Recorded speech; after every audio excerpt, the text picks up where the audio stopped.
and that's how Timcast IRL started. I mean, technically, it started years before. And then, I started the show with him, and it went viral. Like, we were absolutely crushing it. And then some things happened, and I was fired from the Timcast show in August of 2020. And I really love being on stage. I love the people that followed me. I mean, there was a lot of people that supported me immediately after it all happened, and I have a pretty successful daily show. I mean, I am not getting the numbers that I used to, and I also know that YouTube, like we talked about algorithms and how it pushes you down, and it's like, I think I'm doing as well as I am because of the people that support me, because they show up for me, and they look for me because they know I'm going to be live with or without notifications. They're like, all right, I know Adam's going to be live. I'm going to his page. So I don't know. I'm very grateful for the people that follow me, and I really love what I do. It's a lot of fun. I get to read about a lot of stuff. Sometimes I'm frustrated by what I'm reading, but then I get to talk about it. And I've just cranking it out now, you know. That must have been tough, departing from Timcast, man. I'm sorry you went through that, and we don't have to talk about it any more than the extent that you feel comfortable. I mean, I didn't want to end the show. You know, I didn't want to leave. A lot of people. Are you still buddies with him? Yeah, we haven't spoken in I don't know, probably a year now. I don't know. We don't talk. Sorry to hear that, man. I'm not. He basically made it clear to me that we are not friends. So I'm not. I don't. I'm not a victim. You know, I don't have a victim mentality. I absolutely love my life. I love where I am. I have my own house now. I have my own show. I have my own audience that supports me. I have people reaching out to do interviews with me, which is really cool. You know, it's I couldn't be happier. I didn't want to stop the show. I think that him and I together offered a really good balance between of opinions, right? You know, we didn't often agree, and that's what created such a good dynamic between the two of us. Sure, I enjoyed it. Thank you. And I don't know, it's not what he wanted, clearly. You know, I think that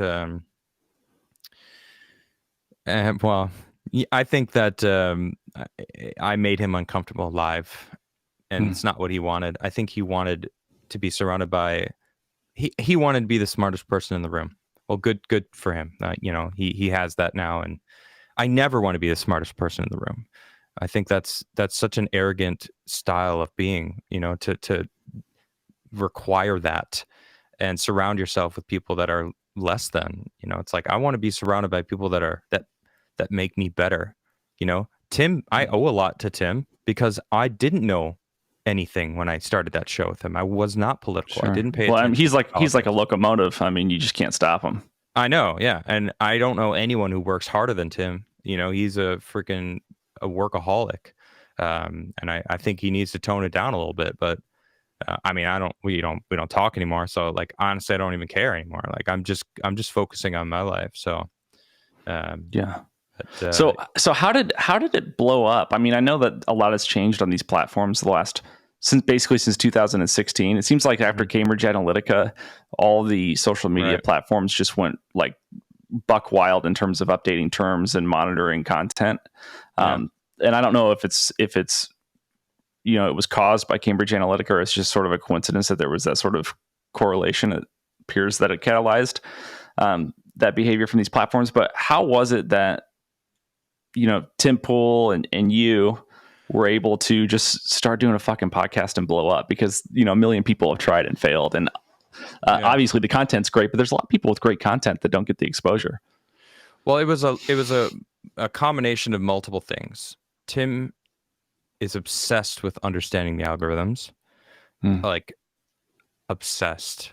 You know, things needed to be perfect. Things needed to go out on the correct time. Things needed to be, you know, I know the style, or I know what he does to, like, I don't want to say manipulate the algorithm, but use it to his advantage. And and he'd been working YouTube for almost a decade at that point.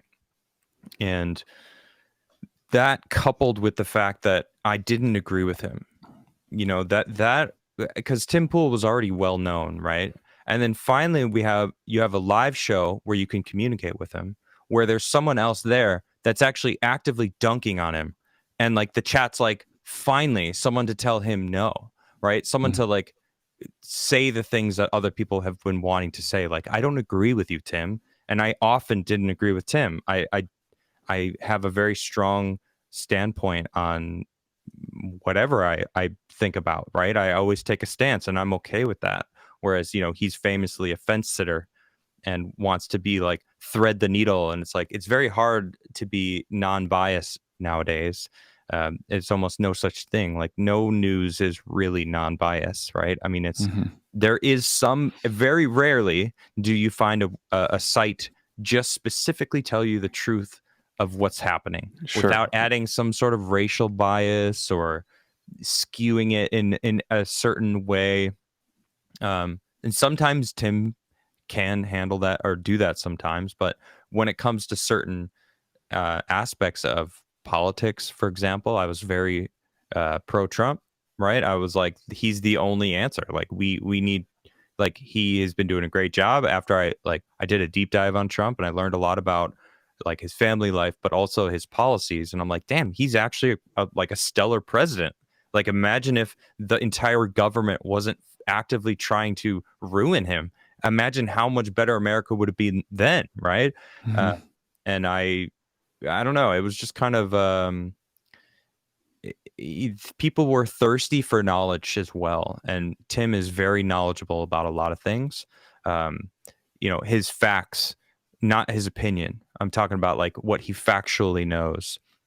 So a lot of people came to him for that, and then so the podcast, the dynamic that we brought to the board made it more explosive, because not only were people getting that knowledge from Tim, they were getting, we had a friendship, we laughed a lot. I made fun of him all the time. He would poke fun at me and it didn't matter because we were friends, and we disagreed a lot and we were still friends. Right. That was like and I actually told him after he fired me, I was like, the shittiest part about this is you're proving everyone that you can't have civil discourse. You can't disagree with people, because you're firing me. Is basically disproving that. Like, we've been showing everyone that we can disagree, and it at the end of the day, we're still good. And he basically shit on that, right? And I've actually never said that about what happened, but it's true. That's one of the biggest things, that why I didn't want it to end, because we were showing people what civil discourse looked like. And we disagreed all the time, but then we still jammed out every Friday. We had like some jam nights where he would play some songs, I would play some songs, and it was cool, right? We still laughed about stuff. So yeah. So I'm going to ask this question, and obviously you don't have to answer it, but I'd be remiss not to ask. It makes sense to me that, if someone's trying to build a personal brand and scale a podcast, it makes sense to me why they would be particular about who they have co-host their show and how it makes them look, and whether or not I don't know, it's a conflict of interest to have somebody that's not disagreeable, but disagreeing with you all the time. But that doesn't explain to me, like you said, like why the friendship was extinguished. Why wasn't the conversation just, hey, this isn't working out for where I'm trying to take the show, but I'd still love to be friends? Like, why was cold turkey just kind of out of your life? That sucks. And you don't have to answer that. I just wanted to ask. Yeah, there's a lot that has happened behind the scenes. Okay. And it wouldn't benefit me. I wouldn't be vindicated. I feel like a lot of people who followed the entirety of what happened between me and Tim, they kind of already suspect what has happened. No one knows, because a lot more happened than people realize. And at the risk of exposing some stuff, like, I don't really want to get into the details, but you know, I I was, I was slighted, and I don't know. I don't want to expose it. I don't want to talk about it. I mean, it's been so long, and like for me to, if I am ever gonna like explain what happened, I'm gonna do it in I don't know, concept album. Yeah, I mean a concept album. That's funny. No, I mean I'll do it on my own channel. You know, sure, I'll do it in my own way. You know, it's just. I wasn't trying to be pushy or anything. I just felt like it was my obligation to ask. I mean, if you know, going to interview somebody, you know, that is something that a lot of people want to know. Of course, I don't blame you for asking. So, and I don't want anyone to feel like they can't ask me anything, because I'm in control of what I want to say. So, you know, it's I'll just say that it's a shame that it happened the way that it happened, because I didn't want it to happen. And I think that. I mean, we don't follow each other anymore, and I really don't care. I don't need Tim Pool. I am very strongly in the Adam Crigler boots. You know, I'm happy being me. I'm not trying to be Tim Pool. A lot of people have said that, like, oh, he replaced you with Ian, and like Ian's like wish.com version of Adam, and it's like, I lived with Ian. I mean, I lived with all of them, so I know that crew. It's like, you know, Ian is not, we're not the same person at all. Right. Different guys. I've interviewed Ian on the show too. Yeah. I mean, and I think Ian's great. I've nothing. Really kind. Ian. Yeah. He's very kind. Yeah. I've always liked Ian a lot. Like him and I got along. We jammed together. He's kind of crazy in like the best way. Yeah. It's very endearing. Yeah. Yeah. So I you know, it's demeaning to Ian when people, you know, compare that, because like the dynamic that Tim and I had was very unrivaled. Like it was a different show. It was Tim and Adam, not Timcast, right? But this is the thing, like Tim knew exactly why he wanted me on his show. You know, he knew who I was. We'd known each other for many years before we started that show. There's a reason he reached out to me. There's a reason he wanted me to join him, because he knows that we had a good dynamic, and we proved it. Yeah, you know, it's like we were crushing it. We were having like 60,000-70,000 viewers on a regular day. On average, you know, 500,000 people a day would show up throughout the show. And that was just me and him talking about the news. Right. And it's like,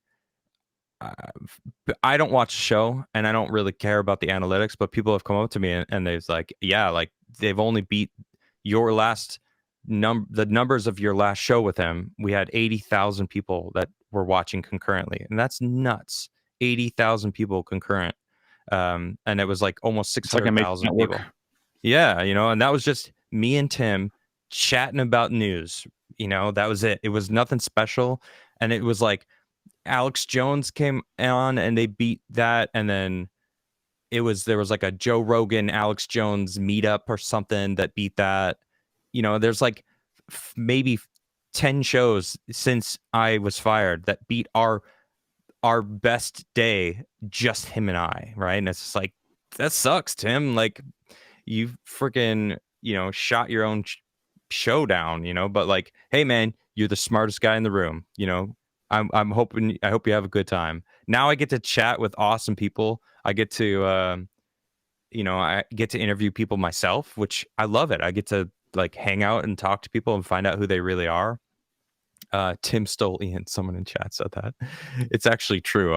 Tim, you know, Tim told me to not have Ian on as a co-host, that he was a threat to my show because he might say something crazy. And I was like, screw you, dude. I like Ian. Like, I'm going to have him as my co-host. And then I had him on as my co-host for 2 weeks.